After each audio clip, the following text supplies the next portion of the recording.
Hey everyone, welcome to Cabin Fever once again. I'm in my backyard here at my cabin and just enjoying this beautiful weather. And some of you like to know what I'm using for a selfie stick. Well, this time I'm using a hot dog skewer. The sun is getting stronger. It's warming up. We just celebrated Holy Week, and we're in the Easter season, and things are coming alive, right? And we're able to get outside, maybe have a campfire or two and roast some hot dogs. It's great to be out and see things kind of starting to green up. The title of this episode I want to call In the Garden or In a Garden. And, this time of year, some of you are probably pretty excited about planting a garden and watching it grow. Maybe some of you have already had some starter plants that you've got going and want to get them in the ground as soon as it warms up enough. And my brother and I, we also have a garden here at my place. It's a fairly good sized garden. You can take a look at that. We just tilled it and we just fertilized it.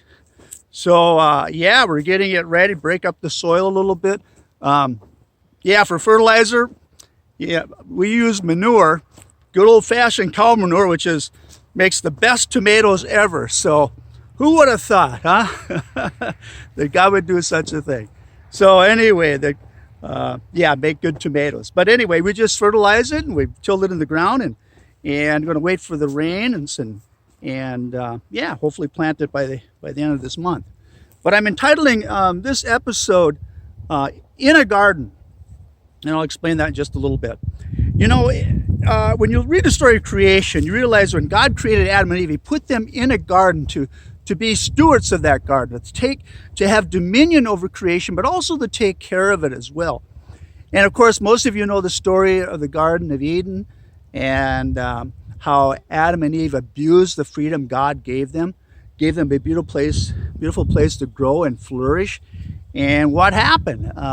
They turned away from the Lord. They tried to take control for themselves. They ate from the food, the tree of good and evil. And of course, we're all the result of that, right? We all have a little bit of faults, and original sin affects our lives like everybody else. But I find it interesting that God created Adam and Eve and placed them in a garden. And when you talk about Easter and the resurrection of Jesus, which we are celebrating, right? We're in the Easter season.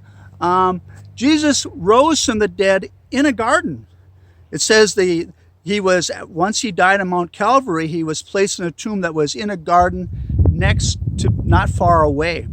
And it was in a garden that Jesus rose from the dead and appeared to Mary Magdalene and all the other apostles and disciples. And to show that he was real, right? Jesus is risen. He is risen indeed, body, mind, and spirit. And he has come to bring that good news of forgiveness to us as well. So I find it interesting that if original sin happened in a garden, so did God's reconciliation with the world and God's forgiveness and eternal life happens in a garden as well. Also, think about this. If the original sin was first to grasp at something and eat it, they ate of the forbidden fruit or the forbidden tree, right?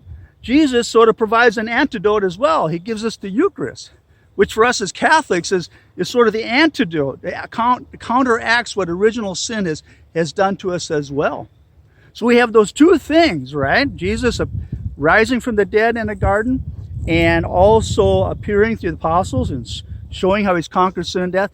And then he also gives us himself in the Eucharist, his body, blood, soul, and divinity in which to eat in order to sort of counteract the effects of original sin. So it's something to think about as you might be planting your garden, right? Garden is where things grow, and garden is also a great image for our life too. So I guess my question to you is, what are you planting in your garden, right?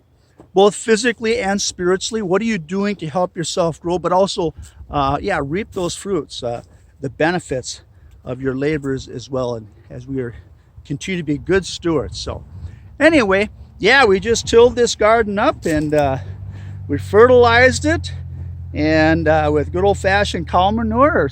That's what we use, and like I said, it makes the best tomatoes ever. So we're waiting for that to kind kind of, revitalize itself, and then we're going to plant it after we get a few spring rains and stuff. So anyway, Father LeRoy Scheierl signing off from the garden, in a garden, and I hope your garden continues to flourish as well, and enjoy this beautiful season we call Easter, and what God has done for us.